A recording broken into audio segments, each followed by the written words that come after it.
ओम श्री गणेशाय नमः। ओम नमो भगवते वासुदेवाय।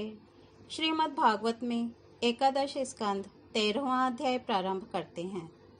हंस रूप से सनकादि को दिए हुए उपदेश का वर्णन। भगवान श्री कृष्ण कहते हैं, प्रिय उद्धव, सत्व, रज और तम ये तीनों बुद्धि प्रकृति के गुण हैं, आत्मा के नहीं।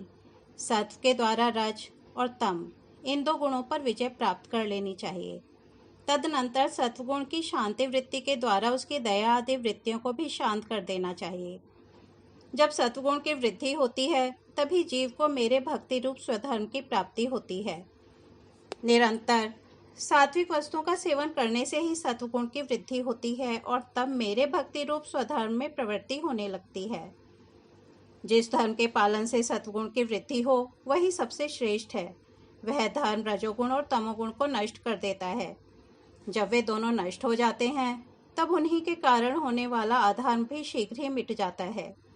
शास्त्र, जल, प्रजाजन, देश, समय, कर्म, जन, ध्यान, मंत्र और संस्कार ये 10 वस्तुएं यदि सात्विक हों तो सत्वगुण की, राजसिक हों तो रजोगुण की और तामसिक हों तो तमोगुण की वृद्धि करती हैं। जब तक अपने आत्मा का साक्षात्कार तथा स्थूल सूक्ष्म शरीर और उनके कारण तीनों गुणों की निवृत्ति न हो तब तक मनुष्य को चाहिए कि सत्वगुण की वृद्धि के लिए सात्विक शास्त्र आदि का ही सेवन करें, क्योंकि उससे धर्म की वृद्धि होती है और धर्म की वृद्धि से अंतःकरण शुद्ध होकर आत्म तत्व का ज्ञान होता है। बांसों की रगड़ से आग पैदा होती है और वह उनके सारे वन को जलाकर शांत हो जाती है। वैसे ही यह शरीर गुणों के वैषम्य से उत्पन्न हुआ है। विचार द्वारा मंथन करने पर इससे ज्ञानाग्नि प्रज्वलित होती है और वह समस्त शरीरों एवं गुणों को भस्म करके स्वयं भी शांत हो जाती है। उद्धव जी ने पूछा, भगवान, प्रायः सभी मनुष्य इस बात को जानते हैं कि विषय विपत्तियों के घर हैं, फिर भी वे कुत्ते, गधे और बकरे के समान दुख सहन करके भी उन्हीं को ही भोगते रहते हैं। इसका क्या कारण है? भगवान श्री कृष्ण ने कहा, प्रिय उद्धव, जीव जब अज्ञानवश अपने स्वरूप को भूलकर हृदय से सूक्ष्म स्थूल आदि शरीरों में अहम बुद्धि कर बैठता है, जो कि सर्वथा भ्रम ही है, तब उसका सत्व प्रधान मन घोर रजोगुण की ओर झुक जाता है, उससे व्याप्त हो जाता है। बस जहाँ मन में रजोगुण की प्रधानता हुई कि उसमें संकल्प विकल्पों का तांता बंध जाता है।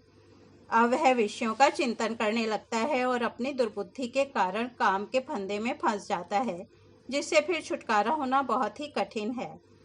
अब वह अज्ञानी कामवश अनेकों प्रकार के कर्म करने लगता है और इंद्रियों के वश होकर यह जानकर भी कि इन कर्मों का अंतिम फल दुख ही है, उन्हीं को करता है। उस समय वह रजोगुण के तीव्र वेग से अत्यंत मोहित रहता है। यद्यपि विवेकी पुरुष का चित्त भी कभी कभी रजोगुण और तमोगुण के वेग से विक्षिप्त होता है, तथापि उसकी विषयों में दोष दृष्टि बनी रहती है। इसलिए वह बड़ी सावधानी से अपने चित्त को एकाग्र करने की चेष्टा करता है, जिससे उसकी विषयों में आसक्ति नहीं होती। साधक को चाहिए कि आसन और प्राणवायु पर विजय प्राप्त कर अपनी शक्ति और समय के अनुसार बड़ी सावधानी से धीरे धीरे मुझ में अपना मन लगावे और इस प्रकार अभ्यास करते समय अपनी असफलता देखकर तनिक भी ऊबे नहीं, बल्कि और भी उत्साह से उसी में जुड़ जाए। प्रिय उद्धव, मेरे शिष्य सनकादि परमर्षियों ने योग का यही स्वरूप बताया है कि साधक अपने मन को सब ओर से खींचकर विराट आदि में नहीं, साक्षात मुझ में ही पूर्ण रूप से लगा दे। उद्धव जी ने कहा, श्री कृष्ण, आपने जिस समय जिस रूप से सनकादि परमर्षियों को योग का आदेश दिया था उस रूप को मैं जानना चाहता हूँ। भगवान श्री कृष्ण ने कहा, प्रिय उद्धव, सनकादि परमर्षि ब्रह्मा जी के मानस पुत्र हैं। उन्होंने एक बार अपने पिता से योग की सूक्ष्म अंतिम सीमा के संबंध में इस प्रकार प्रश्न किया था। सनकादि परमर्षियों ने पूछा, पिताजी, चित्त गुणों अर्थात विषयों में घुसा ही रहता है और गुण भी चित्त की एक एक वृत्ति में प्रविष्ट रहते ही हैं, अर्थात चित्त और गुण आपस में मिले जुले ही रहते हैं। ऐसी स्थिति में जो पुरुष इन संसार सागर से पार होकर मुक्ति पद प्राप्त करना चाहता है, वह इन दोनों को एक दूसरे से अलग कैसे कर सकता है? भगवान श्री कृष्ण कहते हैं, प्रिय उद्धव, यद्यपि ब्रह्मा जी सब देवताओं के शिरोमणि, स्वयंभू और प्राणियों के जन्मदाता हैं, फिर भी सनकादि परमर्षियों के इस प्रकार पूछने पर ध्यान करके भी वे इस प्रश्न का मूल कारण न समझ सके, क्योंकि उनकी बुद्धि कर्म प्रवण थी। उद्धव, उस समय ब्रह्मा जी ने इस प्रश्न का उत्तर देने के लिए भक्ति भाव से मेरा चिंतन किया। तब मैं हंस का रूप धारण करके उनके सामने प्रकट हुआ। मुझे देखकर सनकादि ब्रह्मा जी को आगे करके मेरे पास आए और उन्होंने मेरे चरणों की वंदना करके मुझसे पूछा कि आप कौन हैं। प्रिय उद्धव, सनकादि परमार्थ तत्व के जिज्ञासु थे, इसलिए उनके पूछने पर उस समय मैंने जो कुछ कहा वह तुम मुझसे ध्यान से सुनो। ब्राह्मणों, यदि परमार्थ रूप वस्तु नानात्व से सर्वथा रहित है, तब आत्मा के संबंध में आप लोगों का ऐसा प्रश्न कैसे युक्ति संगत हो सकता है? अथवा मैं यदि उत्तर देने के लिए बोलूं भी तो किस जाति, गुण, क्रिया और संबंध आदि का आश्रय लेकर उत्तर दूं? देवता, मनुष्य, पशु, पक्षी आदि सभी शरीर पंचभूतात्मक होने के कारण अभिन्न ही हैं और परमार्थ रूप से भी अभिन्न हैं। ऐसी स्थिति में आप कौन हैं? आप लोगों का यह प्रश्न ही केवल वाणी का व्यवहार है, विचार पूर्वक नहीं है, अतः निरर्थक है। मन से, वाणी से, दृष्टि से तथा अन्य इंद्रियों से जो कुछ भी ग्रहण किया जाता है वह सब मैं ही हूँ, मुझसे भिन्न और कुछ नहीं है। यह सिद्धांत आप लोग तत्व विचार के द्वारा समझ लीजिए। पुत्रों, यह चित्त चिंतन करते करते विषयाकार हो जाता है और विषय चित्त में प्रविष्ट हो जाते हैं। यह बात सत्य है, तथापि विषय और चित्त ये दोनों ही मेरे स्वरूपभूत जीव के देह हैं, उपाधि हैं, अर्थात आत्मा का चित्त और विषय के साथ कोई संबंध ही नहीं है। इसलिए बार बार विषयों का सेवन करते रहने से जो चित्त विषयों में आसक्त हो गया है और विषय भी चित्त में प्रविष्ट हो गए हैं, इन दोनों को अपने वास्तविक से अभिन्न मुझ परमात्मा का साक्षात्कार करके त्याग देना चाहिए। जागृत, स्वप्न और सुषुप्ति ये तीनों अवस्थाएं सत्व आदि गुणों के अनुसार होती हैं और बुद्धि की वृत्तियां हैं, सच्चिदानंद का स्वभाव नहीं। इन वृत्तियों का साक्षी होने के कारण जीव उनसे विलक्षण है। यह सिद्धांत श्रुति, युक्ति और अनुभूति से युक्त है, क्योंकि बुद्धि वृत्तियों के द्वारा होने वाला यह बंधन ही आत्मा में त्रिगुणमयी वृत्तियों का दान करता है। इसलिए तीनों अवस्थाओं से विलक्षण और उनमें अनुगत मुझ तुरीय तत्व में स्थित होकर इस बुद्धि के बंधन का परित्याग कर दे, तब विषय और चित्त दोनों का युगपत त्याग हो जाता है। यह बंधन अहंकार की ही रचना है और यही आत्मा के परिपूर्णतम सत्य, अखंड ज्ञान और परमानंद स्वरूप को छिपा देता है। इस बात को जानकर विरक्त हो जाए और अपने तीन अवस्थाओं में अनुगत तुरीय स्वरूप में होकर संसार की चिंता को छोड़ दे। जब तक पुरुष की भिन्न भिन्न पदार्थों में सत्य, तत्व बुद्धि, अहम बुद्धि और मम बुद्धि युक्तियों के द्वारा निवृत्त नहीं हो जाती, तब तक वह अज्ञानी यद्यपि जागता है तथापि सोता हुआ सा रहता है। जैसे स्वप्नावस्था में जान पड़ता है कि मैं जाग रहा हूँ। आत्मा से अन्य देह आदि प्रतीयमान नाम रूपात्मक प्रपंच का कुछ भी अस्तित्व नहीं है। इसलिए उनके कारण होने वाले वर्णाश्रम आदि भेद, स्वर्ग आदि फल और उनके कारणभूत कर्म ये सब के सब हुए इस आत्मा के लिए वैसे ही मिथ्या हैं जैसे स्वप्नदर्शी पुरुष के द्वारा देखे हुए सबके सब पदार्थ। जो जागृत अवस्था में समस्त इंद्रियों के द्वारा बाहर देखने वाले संपूर्ण क्षणभंगुर पदार्थों को अनुभव करता है और स्वप्नावस्था में हृदय में ही जागृत में देखे हुए पदार्थों के समान ही वासनामय विषयों का अनुभव करता है और सुषुप्ति अवस्था में उन सब विषयों को समेटकर उनके लय को भी अनुभव करता है, वह एक ही है। जागृत अवस्था के इंद्रिय, स्वप्नावस्था के मन और सुषुप्ति की संस्कारवती बुद्धि का भी वही स्वामी है, क्योंकि वह त्रिगुणमयी तीनों अवस्थाओं का साक्षी है। जिस मैंने स्वप्न देखा, जो मैं सोया, वही मैं जाग रहा हूँ, इस स्मृति के बल पर एक ही आत्मा का समस्त अवस्थाओं में होना सिद्ध हो जाता है।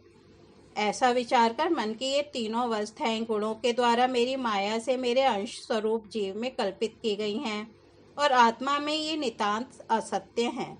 ऐसा निश्चय करके तुम लोग अनुमान, सत्पुरुषों द्वारा किए गए उपनिषदों के श्रवण और तीक्ष्ण ज्ञान खड्ग के द्वारा सकल संशयों के आधार अहंकार का छेदन करके हृदय में स्थित मुझ परमात्मा का भजन करो। यह जगत मन का विलास है, देखने पर भी नष्ट प्राय है। अलाथ चक्र लुकारियों की बनेठी के समान अत्यंत चंचल है और भ्रम मात्र है, ऐसा समझे। ज्ञाता और ज्ञेय के भेद से रहित एक ज्ञान स्वरूप आत्मा ही अनेक सा प्रतीत हो रहा है। यह स्थूल शरीर, इंद्रिय और अंतःकरण रूप 3 प्रकार का विकल्प गुणों के परिणाम की रचना है और स्वप्न के समान माया का खेल है, अज्ञान से कल्पित है।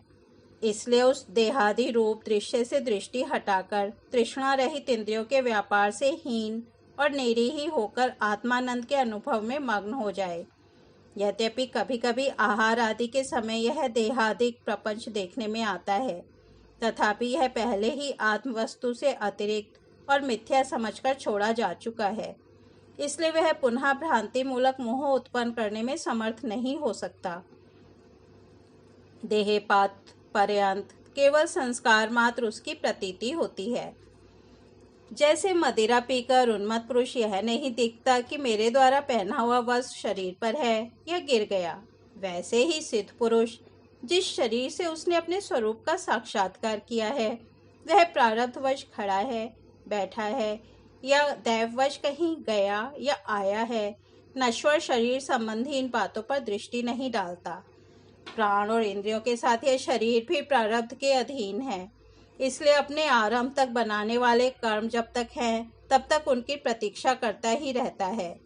परंतु आत्मवस्तु का साक्षात्कार करने वाला तथा समाधि पर्यंत योग में आरूढ़ पुरुष स्त्री, पुत्र, धन आदि प्रपंच के सहित उस शरीर को फिर कभी स्वीकार नहीं करता, अपना नहीं मानता। जैसे जगा हुआ पुरुष स्वप्नावस्था के शरीर आदि को। सनकादि ऋषियों, मैंने तुमसे जो कुछ कहा है वह सांख्य और योग दोनों का गोपनीय रहस्य है।